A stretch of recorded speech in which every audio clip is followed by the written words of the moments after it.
Weekly Creative Update. Welcome to the show, another week in the books. Your favorite YouTuber is back. I'm here and you are there, let's go, go, go, go. Carl makes Sundays great again.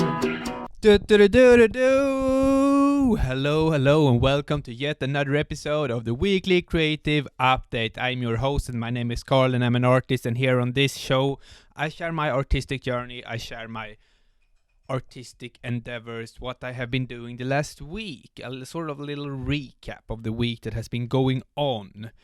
And I have started lately here calling myself a floating artist. And that is, you might wonder why. Why are you calling yourself a floating artist? I've never heard of it. What is that? Let me explain. That is a term that I have came up with here recently because I feel that there's a lot of boundaries in the art world. People are saying, you are an architect, you are a visual artist, you're a furniture designer, and so on and so on. And I feel that I want to do what I feel like. Someday I feel like making a ceramic sculpture. Then I want to do that. Another day I feel like making a furniture in wood. Then I do that. I don't want to limit myself, and I don't think people should limit themselves. And I don't think that people should put themselves in certain boxes, because take a knife, stab the box, rip it open, and step out of it and call yourself a floating artist. Hello and welcome to the show. Let's get it on. Okay, so what have I been working on? What have I been working on the last week? Let me tell you that. I have been talking a lot about, or maybe not a lot, but I have been talking a little bit about on the show here that I have been doing the tablette, a little tablette, and you might wonder, I had a little thing here that was in the way of my leg, so I had to remove it. It was the drilling box here with the drilling machine and bits and stuff to it. So now I have good space for my legs. So the tablette is a thing that you had in the old days, I was gonna say, but maybe 100, 200 years ago in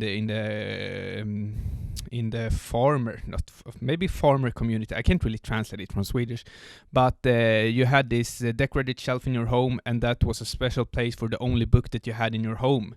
And here in Sweden, if you were a farmer for 100, 200 years, you had the Bible. You had a whole holy book at home. And then that was the place for the book. So this exhibition, this shelf that I made, it takes inspiration from this very decorative and detailed shelves. So I made one. It looks like this. I took some pictures this week. I was actually going to take pictures on a nice wall in the workshop, but another artist, he used the wall, put up some artwork, so I didn't have space, so I had to go in another room there where it was kind of dark, so I had to use the flash when I took the pictures. But I kind of liked the style. I had a kind of a high ISO, so it was a bit pixely or blurry, but I'm satisfied with the pictures, and I'm most of all satisfied with shelf. It's really nice. I ate a lot of dates. And I actually saved these packages. I have like maybe 100, 200 of these packages saved here. We'll do an artwork of those packages as well. But this is fresh dates, and I usually the pits or the kernels in those guys, they can be found all over my home. And my girlfriend is getting tired of it. So, but I've been starting to be better at that, and just throwing them away or collecting them in some sort of a bowl, because I heard that you can make some sort of, if you roast the kernels of the dates, you can make some sort of coffee kind of similar drink with those kernels. If you roast them and you grind them and you make some sort of a pour over coffee, you can do that. So I started to collect them, but I wanted to incorporate those into the artwork. So I did that. So I did a little molding of the kernels in tin, which you can just do at home. It's really easy because the melting point is like 200 Celsius or something, 200 degrees Celsius. So it's really, really easy. I actually just hold it over a candle with a spoon.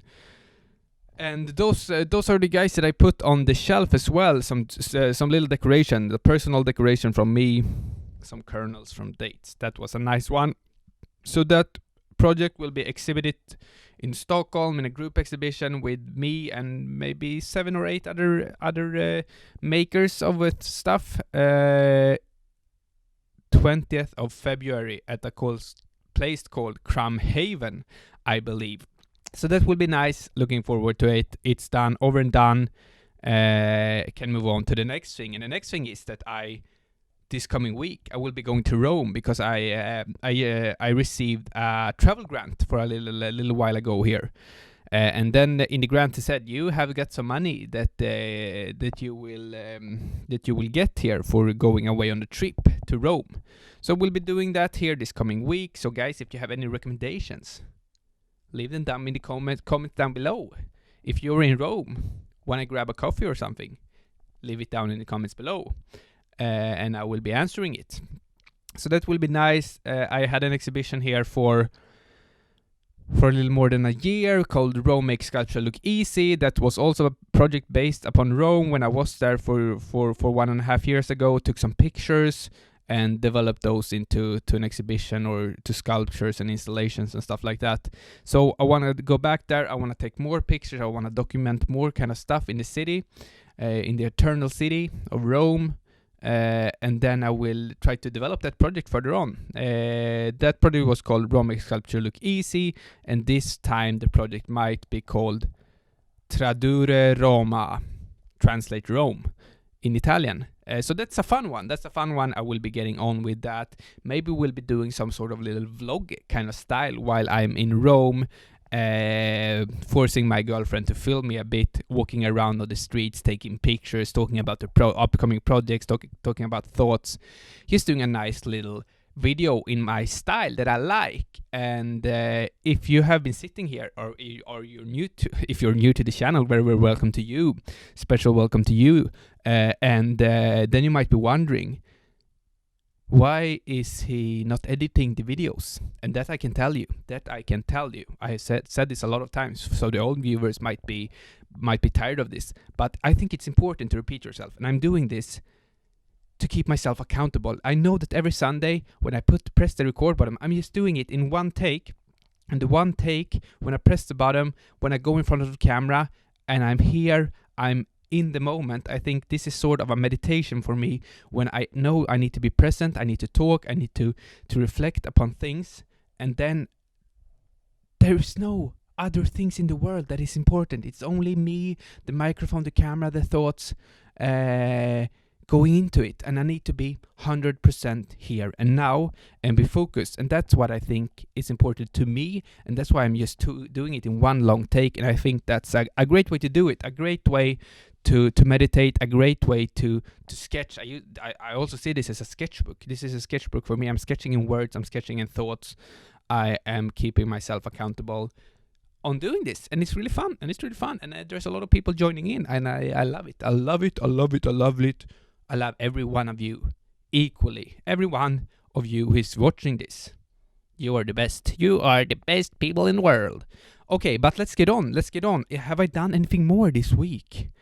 Yeah, you know, the old regular stuff. I have applied for a lot of grants. I applied for a big one, for a working grant, which can be covering me for a year in expensive. So we'll see if we're gonna get that. Maybe getting an answer in three or 4 months. So that's exciting. Yeah. Right. I need to tell you about this. This is a huge milestone in my career as a YouTuber. I have only been a YouTuber now for a little more than 2 years. Started the 1st of January 2023. So now we are at 26. Yeah, the 26th of January today, and on Monday, I have never experienced this before. I was at a restaurant with 2 of my friends, and then when I went to the bathroom, there was a girl stopping me, and she said, "You're on YouTube, right?" And then I said, "Yes, I am on YouTube. Have you watched my videos?" And she said, "Yeah, I watch your videos and I like them. They're good. They're good."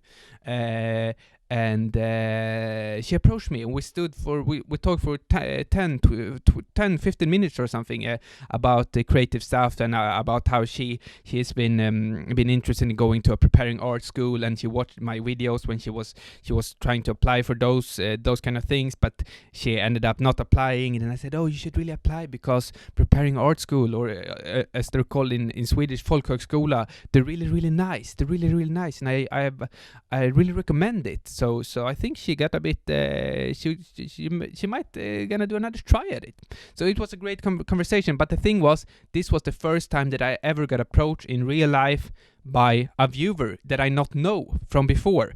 Like I have been approached by friends and stuff. "Oh, I've seen your YouTube videos. Oh, I've seen you on YouTube now," and the friends of friends that I kind of know, that has been approached me about the videos and stuff like that. But this was a complete stranger that I didn't even know, and this made it kind of real. It made it even more real. So that was really cool. That was a first time experience meeting a YouTube watcher of my videos in real life. So I'm really glad for that. Shout out to you, who I met. That was really, really fun. Great things if you see me out on the streets or something, and you see, that's Carl from the Weekly Creative Update Show. Just go ahead, go to me and shake my hand and say, "Hello, I'm a viewer of the show. This is great." And then we can start to talk. We can have a nice, lovely chat. So that happened to me this week, but sort of work related in some sort of way. I don't think there's anything more I have to plan out, because I don't really know. I have a little period between when I get back from Rome and when the exhibition in Stockholm is going to be. I have kind of 3 weeks or maybe 2.5 weeks that I don't really know what I'm going to be working on. So I've been sketching, and I might do some experiments in the workshop with some different kind of pieces, which will be nice. But we'll see there. But now let's move on to the next thing. And the next thing in the show is the self-promotion. Okay. You might wonder, what is self-promotion? Self-promotion is a thing here when I'm going to talk about what I have been going on for you that I think you should sign up for. For the first thing, it's my newsletter, Monthly Creative Update, coming up later today. It's sort of like this show, but another version of it. It's only once a month, and it's in text. And that's a great opportunity for me to practice writing, and a great opportunity for you to sign up for my newsletter, because I have a giveaway. I do a giveaway every newsletter, so to speak. I do a little giveaway, and it's just a great time. People are loving it. I think there's 150 subscribers there, and that's a great place to if you like the show, but you don't wanna. Do you think they're too long or something? Then you might go there and see. Or if you love the show and think they're perfect, then you might also like it. Everyone will like it, the newsletter. So go check it out. Under the Substack. Link is in the description down below. And did I have anything more? Yeah, of course I have. I have the CC. No, I don't know. I don't know about that, but Creative Call with Carl and Company, CCWCC, WWCC. Creative Call with Carl and Company. That's a little course or a little sessions. There's 4 sessions. There's gonna be. I spilled a really lot of on no note. I cannot say that, but I spilled a lot of dust from a pencil here on my pants. Maybe when I removed the box earlier on. But forget about that. I'm not going to be distracted here. But the Creative Call with Carl and Company, a great opportunity. That's a course. We're getting together once a week for a month. So there will be 4 sessions. And we will be talking about just being creative, sharing your problems, sharing your obstacles, sharing, trying to develop and talk to like-minded people, and having a nice time trying to develop as an artist. And we're doing it in a community. We're helping each other out, and there will be some small assignments, and we will have a great, lovely time and just talk it through. artist to artist. That's gonna be really nice. So this is the first time I'm doing this. So this is sort of an experiment. For the first session here in February, there is 4 spots, and there is only 2 spots left now, guys. Only 2 spots left, and this is the first time doing it. I think it will be great. I think if you're gonna be in this, you can say I was in the first creative call with Carl and Company, and it was great. It was superb. It was the best decision of my life. So do that. But guys, don't feel forced in any way. I don't want to force you, because that's not nice. It's not nice to force you. But let's move on now. This is going way too long. This is what we have been waiting for. The weekly question. I've got a lot of nice, lovely little questions, and I love that. I love to receive questions, and we're gonna read one today. I have been writing it down here in the weekly creative update tab that I had not prepared, but we'll see here. Okay, let's see here. The weekly questions coming up here. It's from Emma Cohen M3Y. Hi Carl, I was wondering about your process for approaching color in your work. Is it intuitive for you, or is there another way you decide? This weekly creative update was great. Oh, thank you very much for that, Emma. And how I approach colors. Okay, I've been thinking about that a lot, because when I was, if you don't know, I went to architecture school in Copenhagen, really artistic architecture education, and then when I was done, I slowly graduated toward more of becoming an artist, and I thought it was really boring at school. I thought, no, let me say it this way, I thought it was really great at school. I thought the architecture school in Copenhagen, oh, that's great, that's just lovely. I think it's the best architecture school in the world. I haven't experienced any other school, but I couldn't imagine anything being like better than that, because I had a lovely 5 years there. But what I didn't like about it was the other people, or that didn't come out great as well. I loved the school, but everyone there, I just hated everyone. No, that's not true. That was a joke. But I didn't love the way people used colors, because people were afraid. People were afraid of using colors. And people were kind of boring in that sort of way. They used a lot of like black and white and grayscale and beige and stuff like that. And I was the one using colors because I wanted to explore colors, because I think colors are fascinating and makes stuff pop and puts a character to things. So I really experienced a lot with colors in school, and tried different combinations, and tried to work with bold colors and just find. And I thought it was really interesting to experiment with colors and see what colors can work together, because colors can enhance each other. So I was really into that, and I think I just experimented a lot during my school days there with different colors and how you could combine them, and now it comes kind of natural to me when using colors and trying to make cool combinations and stuff like that. So I think it's just about practicing, going about it with colors. I think you have to. It's the same with everything. Like you have to have a sense for it. And how do you get a sense for it? You do bad stuff. You do bad combinations. You try out the different colors and say, oh, I didn't like this. I like this. And I think it's the same kind of with everything. If you niche down to like colors or forms or shapes and compositions and what do you like, and you have to try it out. You have to practice and practice and practice, because if you haven't done that, you will just be afraid. You will just be afraid. I think that there's a lot of people who were afraid in school. They went with the safe route, the way with the grayscale, and that's not fun, because they were afraid to use colors, because then they know it's easier to make something really, really ugly or bad if you use a lot of colors.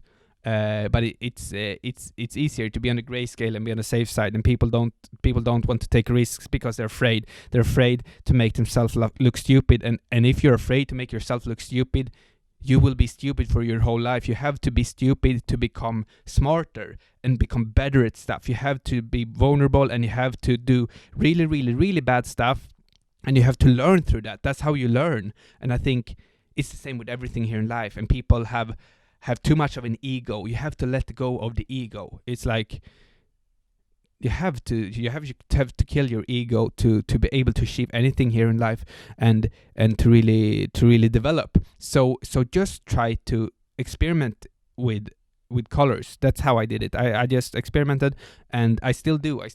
And a lot of the times it doesn't turn out great, but then I know, okay, this combination didn't work. Okay, this color I didn't like. I'm tired of this one.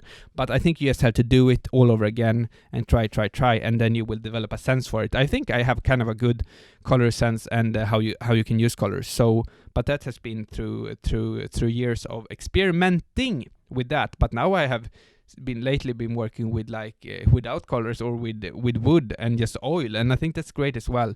And I think you're always going back and forth with the things, but I think the most important thing is to not be stuck. It's not be stuck in things, because I used a lot of colors and then maybe go over to less colors, and then you have your different periods, and I think that's really important as an artist. I see a lot of people getting stuck and becoming comfortable and safe, and that is a dangerous thing to do. So just the final question to you, Emma, is just to try to experiment. Or I didn't even know if you were asking what you should do, but what I'm doing. But I should say, I'm experimenting, I'm trying out, I'm learning by doing the wrong things, and through that I can become a stronger and greater artist. Let's move on. Thank you for the question. And guys, if you want to submit any more questions, I will answer every one of you, because I'm writing them down. I am saving them in a little library on my phone. That was a lie. I am gonna do that. I have not done that yet. I have been lazy, but I am going to do that. I am going to save every one of your questions down below in my folder. My super special secret folder. Okay, but let's move on. What is the next one? The next one is the wise words. We're really coming to an end here. This episode has been going fast. Okay, I will go back to this that I said in the beginning here. We're on a roll now. The wise words is, I don't even know if these are wise words, but let's shoot anyway. We are obsessed with labels. There are no such thing as labels. There are no such thing as labels, but we are obsessed with it. I don't know why this is. I think it's easier for people to get a grasp of the world with labels, because I think it is about not having labels is the thing we're gonna strive for, because we're living this day and age. You cannot be one thing. One thing doesn't define you. I think you're so much more than people like you're an architect. No, it's so much more than an architect. You're an artist. You're a human being. You have different interests, and you want to explore different kind of ways. You lock yourself in a room and you eat up the key, and you have a super strong belly that just eats up the metal key in your stomach. That's how kind of most of people see life, and to see this sort of a label thing. And I think it's easier for them. My parents can't understand. Oh, but you're graduated as an architect. Why are you not gonna do that? And then I have this architecture label in their world, and they want me to go to an architecture office and do that. And I don't want to do that because it's boring. It's really, really boring, and it's not creative. And it's the death. It's the death for me. I couldn't see myself doing it. I have been doing it, and I can see where the outcome is gonna lead. I can see what's gonna be, and that's not exciting for me. I want to enjoy the life. I want to don't know what is gonna happen, because if I don't know what's gonna happen, that's exciting to me. It's exciting to me to not know what's gonna happen, and to not know what I'm gonna work on.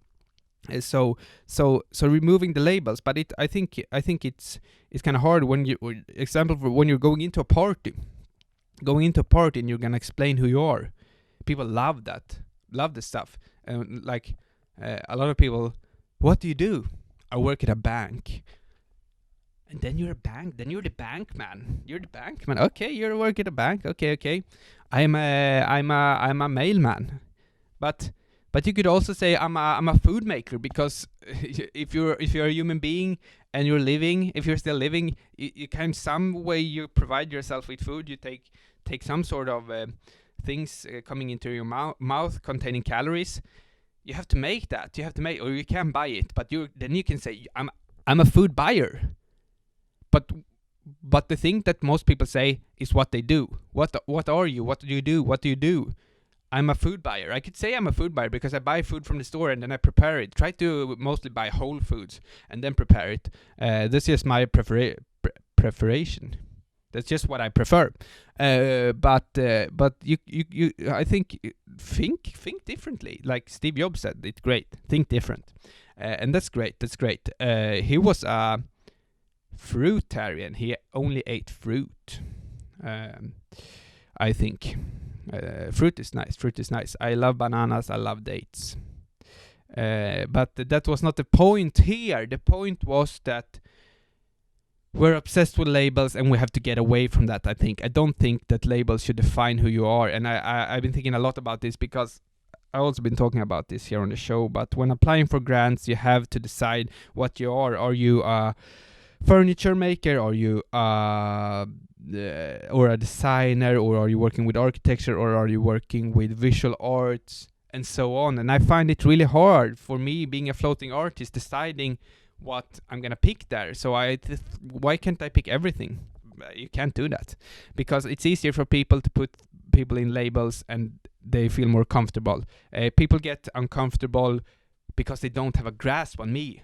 People don't have a grasp on me, and I love it. I love it because what I do, I never want anyone to have seen it coming. Oh, because I want to be this ice cube, this slippery ice cube that no one can really grasp, because you have to do the unexpected.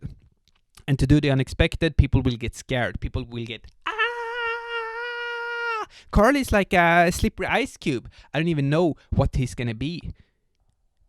But the thing is, I'm not going to be anything. I'm just everything. I am not going to be anything. I'm everything. That's the thing. Let go of the labels. Let's go of the labels and I'm calling myself a floating artist. That's also a label, so I have to maybe let go of that. But it's a label that is open. It's a label that's open. I think I'm gonna use. I like that. I love it. But maybe don't have any labels at all. Next thing, and someone asks, "What do you do?" I'm a buyer of food. I will say everyone is a buyer of food because else we would die.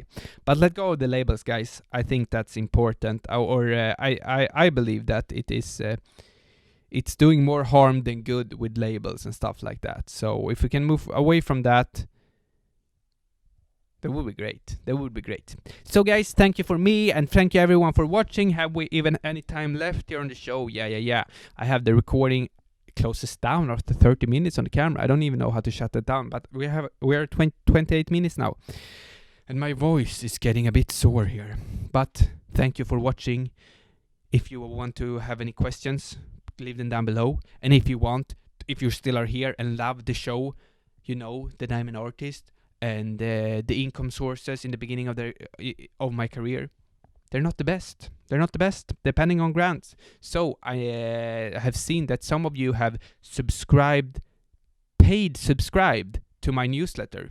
You can do that, guys. You can do that. I think there's $8 a month, and then you would support me greatly. And then I will be for those of you who, I only have 2 paying subscribers over there, but for those of you who do that, are putting in the super support for me to sustain as an artist, I will do something extra special. For you guys. And I think this was episode number 86 or 87. At number 100, I will do a live stream. on YouTube. Episode number 100 will be a live stream. People will be tuning in and asking questions, and I will be doing some fun on the screen. So guys, thank you very much for me today. Lovely having you here. Lovely being here. And if you wonder anything, I'm here. You know where to find me.